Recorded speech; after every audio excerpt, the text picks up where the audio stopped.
pessoal, hoje chegou ao meu conhecimento uma história que saiu ontem no jornal Plural, no Paraná, escrita pela Rafaela Moura, que diz o seguinte, monitor de escola militarizada manda vídeo anticomunista de Marco Feliciano a alunos no Paraná. No dia 19 de junho, os alunos do Colégio Estadual Cívico-Militar Dom João Bosco de Colombo receberam no grupo das turmas no WhatsApp, canal para comunicados oficiais e assuntos didáticos, um vídeo encaminhado pelo monitor da escola, o cabo tal. O vídeo intitulado "Professor reprova todos os alunos, culpa do socialismo". É uma espécie de fábula de conteúdo político que tem a narração do deputado Marco Feliciano, do Republicanos de São Paulo, parlamentar da tropa de choque bolsonarista e estridente defensor da escola sem partido. A história é a seguinte: em pouco mais de 4 minutos, o vídeo resume a seguinte história. Um professor que nunca havia reprovado um aluno resolve reprovar toda uma turma que insistia que o comunismo funcionava. Em uma espécie de experimento ilustrativo, ele usa as notas dos alunos em alusão como alegoria para criticar o comunismo. As notas iguais a todos, independente do esforço, foram concedidas com base na média da classe. Na primeira avaliação, todos receberam a nota 7, para a alegria daquele que não estudou. A média diminuiu na prova seguinte, chegando a 1, já que ninguém mais queria estudar para beneficiar o outro. O vídeo dá um exemplo, o Bolsa Família, claro, gente, olha que lógico, afirmando que o programa viciou as famílias de tal forma que hoje não trabalham. Realmente, o brasileiro é um povo que não trabalha, né? Puxa vida, que desespero ouvir tanta estupidez assim. Primeiro, o Bolsa Família o que ele está querendo dizer é que o Bolsa Família faz parte de um programa socialista. Veja, esse cara é o quê? Um liberal? O Milton Friedman, liberal da escola de Chicago, era a favor de uma renda mínima, que é o que o Bolsa Família propõe, de uma renda mínima para a população. Isso é necessário. E veja, ele quer dizer que o governo Lula foi um governo socialista e tal. Quer dizer, confunde socialista com avanços sociais, né? Socialismo com avanços sociais. O governo Lula foi um governo que incentivou o consumo de massa. Veja, um governo socialista é contra o consumo, assim. Não foi isso. O governo Lula deixou muito rico uma série de empresários, isso que é enlouquecedor, né? Empresários que ficaram muito ricos vendendo computador para classe C e D, depois tirarem o Lula dizendo que ele era, que atrapalhava a economia, ou falei tirar o Lula, vamos a Dilma, tirar o PT, é muita estupidez. Agora, o que mais me assusta, obviamente, não é nessa conversa, porque a gente já teve ela, eu fico cansado até de falar disso, esse argumento, esse discurso é um discurso cansativo. O que me assusta é a história da escola sem partido, que, como dá para ver, tem muito partido, só que é um partido que quer discutir política, só que a política que eles discutem é uma política contra os avanços sociais. Né, eles querem discutir as coisas que eles elegeram como contrárias à família, à ordem, ao bem maior, a Deus e tudo mais. Né?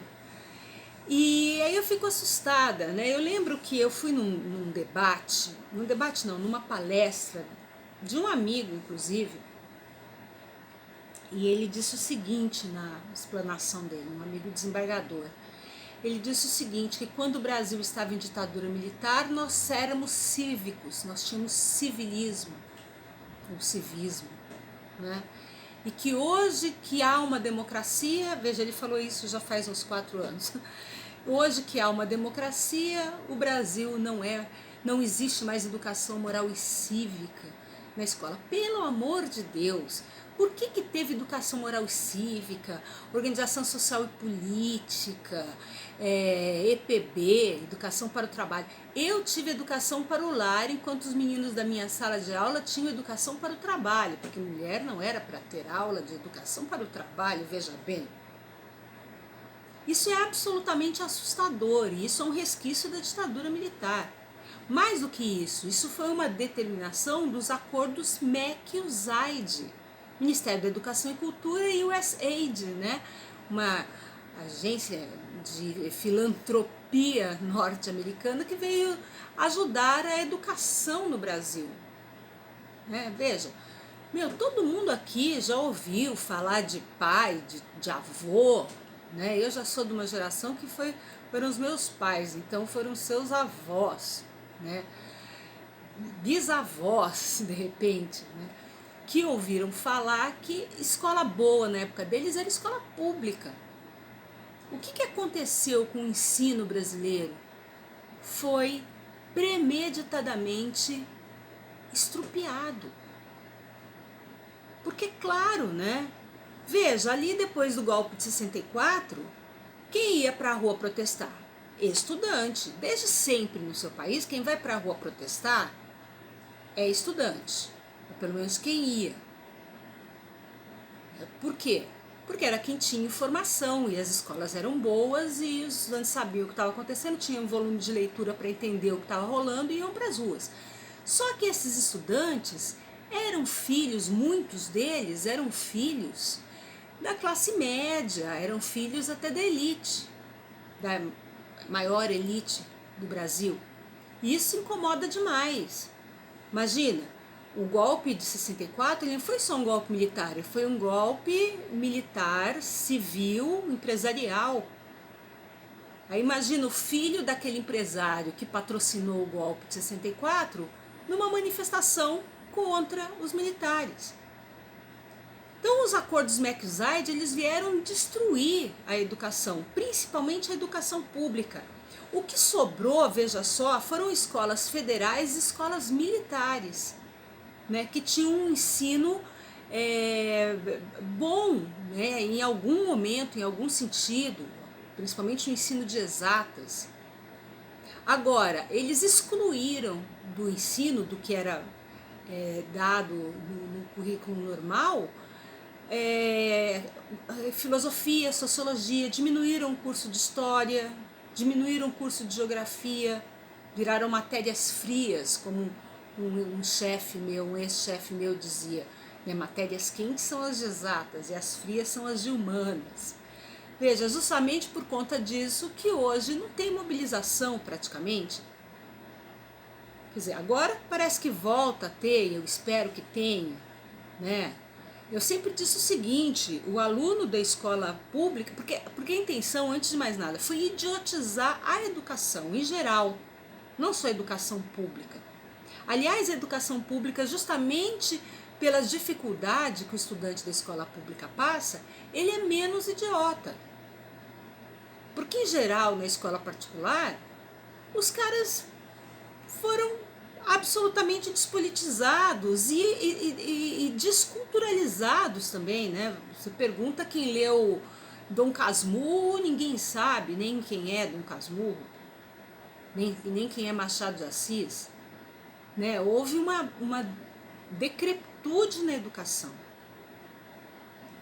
E isso, boa parte disso tá aí, o resultado é esse, né? Os caras votarem, o Brasil em peso votar num fascista completamente abestalhado desse que está no poder. E esse projeto aí de a escola sem partido, imagina, uma escola com partido, só que com um partido absolutamente conservador, né? E um partido e as escolas cívico-militares. Para aprender o quê? Para aprender que as cores da bandeira são verde, amarelo, azul e branco? Que o verde representa as matas, o amarelo representa o ouro, quer dizer, não vão nem discutir que é uma bandeira que vem da casa de Orleans e Bragança. Nem esse tipo de discussão vai ser feita na escola. Então, a escola vai ser feita, é um espaço para quê? para se falar que Deus quer isso, que Deus não quer aquilo, que o importante é colocar a mão no peito e cantar o hino nacional sem errar a letra. Né? Ou seja, uma escola absolutamente sem crítica. Ah, porque o contrário disso é uma escola marxista, uma escola que ensina. Não, uma escola que ensina o que aconteceu, que ensina o que é liberalismo, para que essa pessoa puder e quiser ser liberal, ela que seja, mas tem que explicar o que é socialismo, o que é comunismo, e não fazer caricatura como esse sujeito, que também não sabe o que é, né? Porque o Marco Feliciano não sabe o que é. É um estúpido. Antigamente, por exemplo, tinha os políticos, o Ronaldo Caiado, que é o governador de Goiás, né? O Ronaldo Caiado é um cara absolutamente de direita, da União Democrática Ruralista, né? Ele não é desse partido que ele faz parte, mas ele faz parte da União dos Ruralistas. Mas ele teve formação escolar. Eu lembro que quando ele tentou ser presidente da República ali em 89, ele tinha um discurso que lembrava até o discurso de esquerda, porque ele conhecia aquilo. Ele conhecia. Então ele sabia o que estava falando, não era um idiota. Sabe? Claro que ele tinha que falar mal do comunismo, mal do socialismo, para criar esse pavor que sempre eles usaram para impedir que a população tivesse qualquer contato com esse discurso, que é um discurso, que é uma ideologia que prega a igualdade. Claro que ele fazia isso, ele tentava impedir que as pessoas tivessem esse contato, mas de qualquer forma ele sabia do que se tratava. Os caras hoje não sabem, os militares hoje não sabem. Imagina que saudade de militares como Golbery, Couto e Silva, sabe, como os generais presidentes, talvez não do Figueiredo, que era mais burrinho, mas todos os outros eram muito inteligentes, muito cultos, muito sabedores das coisas. Eram mau caráter, sem dúvida alguma. Estou elogiando, olha, eram tão legais. Saudade porque a gente não ouvia tanta burrice. Certo?